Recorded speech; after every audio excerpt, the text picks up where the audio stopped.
Hello friends, welcome to my YouTube channel. SSC JE exam 2017-18 का question जो है irrigation engineering and hydrology का part 1 discussion करने जा रहा हूं। क्वेश्चन नंबर 1 है, which of the following statement is true for the linear reservoir. Option A है storage is proportional to inflow discharge. Option B है storage is proportional to outflow discharge. तो linear reservoir जो है function होता है outflow discharge, तो option B correct हो जाएगा। Storage is proportional to outflow discharge. For the linear reservoir storage जो है वेरी लीनियरली होता है with the outflow discharge. Muskingum equation जो है S equal to K into X into I की power M plus 1 minus X into Q की power M है। S यहाँ पे स्टोरेज ऑफ चैनल है, आई जो है इनफ्लो रेट है, क्यू जो है आउटफ्लो रेट है, क्यू आउटफ्लो रेट है, एम का वैल्यू जो है 0.6 होता है आर्टिफिशियल चैनल के लिए। लीनियर रिजर्वायर के लिए जो है एक्स इक्वल टू 0 होता है, तो स्टोरेज जो है फंक्शन हो गया क्यू के आउटफ्लो रेट का। क्वेश्चन नंबर 2 है, calculate the evaporation from a pond if the pan evaporation is 45 mm, the pan coefficient is 0.70। Evaporation find out करना है, तो इवोपरेशन जो है पॉन्ड का निकालना है। Evaporation from pond E equal to हो जाएगा pan coefficient into pan evaporation. Pan coefficient जो है 0.70 है और पैन इवोपरेशन 45 सेंटीमीटर है, mm है, तो इसको सॉल्व करेंगे तो 31.5 mm हो जाएगा, ऑप्शन सी। नेक्स्ट है question number 3, calculate the run off from a rainfall of 3 hour. Rainfall जो है 3 आवर हुआ है, the intensity of rainfall is 2 centimetre per hour. Rainfall intensity 2 centimetre per hour है। The evaporation and infiltration losses are 8 mm and 60 mm।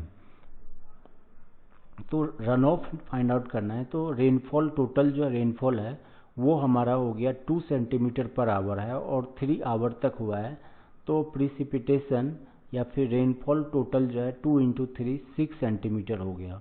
और water loss जो है 8 mm और 16 mm हुआ है, तो 6 सेंटीमीटर माइनस 0.8 सेंटीमीटर ये इवेपोरेशन है और इनफिल्ट्रेशन लॉस जो है 1.6 सेंटीमीटर हुआ, तो हमारा रन ऑफ जो है हो गया 3.6 सेंटीमीटर। ऑप्शन सी करेक्ट होगा। नेक्स्ट है question number 4, method of applying water directly to the root zone of the plant is called. इसे हम कहते हैं ड्रिप इरिगेशन। ऑप्शन ए है चेक फ्लडिंग, ऑप्शन बी है ड्रिप मेथड।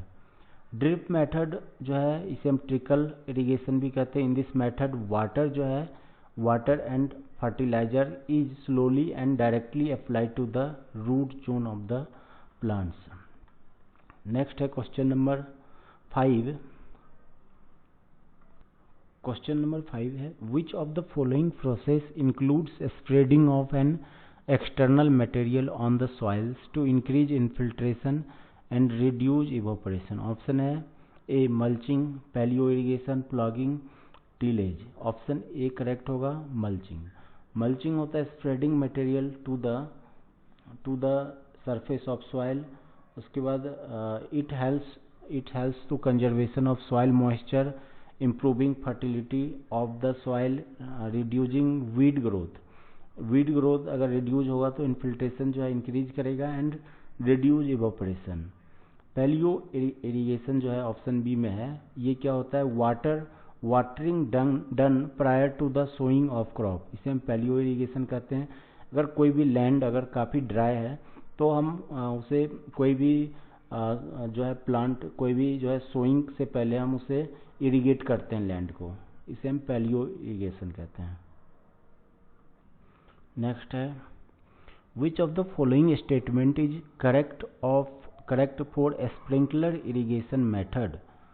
ऑप्शन ए है it is used for the rice and jute. तो rice and jute के लिए हम यूज नहीं करते हैं क्योंकि इसमें काफ़ी वाटर का रिक्वायरमेंट होता है। ऑप्शन बी है it is used for soil has very low infiltration rate. ज़्यादा अगर काफ़ी कम इन्फिल्ट्रेशन रेट है तो स्प्रिंकलर इरिगेशन जो है यहाँ पे हम यूज़ नहीं करते हैं, क्योंकि इसका जो इन्फिल्ट्रेशन रेट काफ़ी कम है। It is best suited for very light soil. Very light soil का इन्फिल्ट्रेशन जो है रेट काफ़ी ज़्यादा होगा, यहाँ पर हम स्प्रिंकलर इरिगेशन यूज कर सकते हैं। तो ऑप्शन सी करेक्ट आंसर हो जाएगा। स्प्रिंकलर इरिगेशन क्या होता है?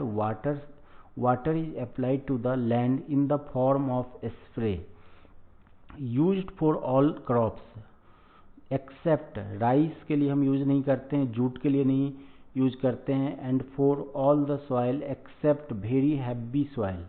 वेरी हैवी सॉइल का जो है इन्फिल्ट्रेशन रेट जो है वो बहुत कम होता है, that is very low infiltration rate. Advantage क्या होता है स्प्रिंकलर इरिगेशन का? इसका जो है स्प्रिंकलर इरिगेशन में वाटर लॉस काफ़ी कम होता है, तो एफिशिएंसी ज़्यादा होता है।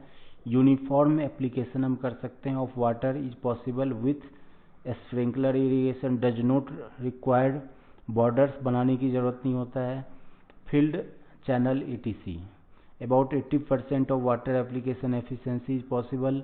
लेबर कॉस्ट जो है बहुत कम होता है, is reduce as no land preparation are required. Irrigation के लिए लैंड प्रिपरेशन करने की ज़रूरत नहीं होता है। नेक्स्ट है with an increase in the supply of irrigation water yields of the crop. जो क्रॉप होता है वो जो है अगर वाटर हम ज़्यादा सप्लाई करेंगे तो क्या होगा? तो ऑप्टिमम मॉइस्चर कंटेंट पे जो है ऑप्टिमम मैक्सिमम जो है क्रॉप यील्ड होता है, ग्रोथ होता है, और उसके बाद जो है अगर हम फर्दर आगे वाटर देंगे तो रिड्यूस करेगा। तो ऑप्शन ए है decrease continuously, increase up to certain limit and then becomes constant नहीं होता, डिक्रीज होता है। ऑप्शन डी है increase up to a certain limit and then decreases. Supply of irrigation water जो है यील्ड ऑफ क्रॉप इंक्रीज होता है, but abundant supply of irrigation water tempts the cultivation to use more water than required, which would rise ground water। इससे जो है ground water जो है table increase करेगा and will lead to water logging, और water logging होगा, पानी लग जाएगा, एंड क्लॉग्स हो जाएगा the void and circulation of air. Void clog हो जाएगा, सर्कुलेशन नहीं होगा, जिससे जो है क्रॉप जो है यील्ड लेस हो जाएगा। नेक्स्ट है a field of 500 hectare is to be irrigated for a particular crop having 100 day base period.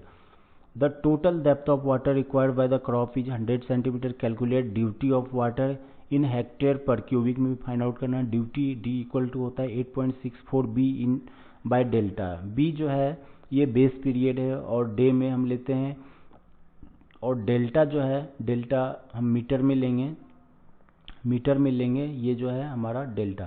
तो 8.64 इंटू बी 100 डे है बाय 100 सेंटीमीटर जो है total depth of water required, delta इसे कहते हैं, तो 1 मीटर है। तो इसको सॉल्व करेंगे 864 हेक्टेयर पर क्यूमेक जो है हमारा आंसर आ जाएगा। नेक्स्ट है question number 9। Which of the following statement is correct for duty of water? Option A है it increase with in increase in temperature. अगर टेम्परेचर इंक्रीज होगा तो ड्यूटी जो है डिक्रीज करेगा, क्योंकि वाटर लॉस जो है ज़्यादा होगा, टेम्परेचर इंक्रीज करने से एवोपरेशन जो है ज़्यादा होगा। ऑप्शन बी है it increase with an increase in wind speed. Wind speed होने से जो है इवोपरेशन ज़्यादा होगा, इससे जो है ड्यूटी जो है लेस होगा। तो ऑप्शन बी भी इनकरेक्ट है। ऑप्शन सी है it increase with an increase in humidity. Humidity ज़्यादा होने से जो है हमारा जो है ड्यूटी भी ज़्यादा होगा, क्योंकि वाटर जो लॉस कम होगा। ऑप्शन सी करेक्ट हो जाएगा। ड्यूटी क्या होता है? Duty is defined as the area of land in hectare which can be irrigated for growing any crop. If 1 cubic of water is supplied continuously to the land for the entire base period of the crop, delta क्या होता है, total जो है depth of water apply करते हैं over the irrigated land at different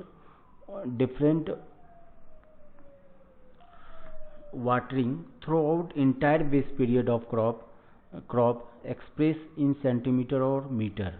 तो total depth जो है ऑफ वाटर जो रिक्वायर होता है उसे हम डेल्टा कहते हैं। Factor affecting duty of water, factor क्या क्या अफेक्ट करता है ड्यूटी ऑफ वाटर, तो टाइप्स ऑफ सॉइल क्रॉप, किस टाइप का क्रॉप है, कोई वाटर का रिक्वायरमेंट कम होता है किसी क्रॉप का, किसी का ज़्यादा होता है। सेकेंड है climatic condition of the area, climate condition of the area, higher humidity higher will be the duty of water because water loss जो है लेस होगा, लॉस लेस होगा। Higher wind velocity lesser is the duty, higher temperature lesser duty. Method of irrigation पे भी depend करता है duty, अगर जिसमें वाटर लॉस ज़्यादा होगा उसका ड्यूटी कम होगा। क्वालिटी ऑफ इरिगेशन वाटर पे भी डिपेंड करता है, method of cultivation, type of soil पे भी डिपेंड करता है ड्यूटी। नेक्स्ट है question number 10, as one on moves from head of the canal to the field the duty of water. तो फील्ड में जो है सबसे ज़्यादा ड्यूटी होता है, क्योंकि फील्ड में जो है वाटर लॉस जो है सबसे कम होगा। तो ऑप्शन ए है डिक्रीजेज, आइदर इंक्रीज और decrease, increases, option C correct होगा increases. Duty at various places, तो वाटर जो है सबसे पहले रिवर में होता है, रिवर से फिर मेन कैनाल में आता है, उसके बाद ब्रांच कैनाल में आता है, मेजर डिस्ट्रीब्यूटरी, उसके बाद माइनर डिस्ट्रीब्यूटरी, उसके बाद वाटर कोर्स, फिर फाइनली जो है लास्ट में फील्ड में आता है जहाँ पे हमारा एक क्रॉप है। तो फील्ड में जो है ड्यूटी सबसे ज़्यादा होगा, तो डी ए जो है ये डी ए सब ड्यूटी जो है डी ए का सबसे ज़्यादा होगा, उसके बाद डी बी का होगा, क्योंकि वाटर जो है रास्ता में जो है ये ट्रैवल करेगा तो लॉस होगा, इवोपोरेशन लॉस, तो ड्यूटी जो है सबसे ज़्यादा फील्ड में होता है।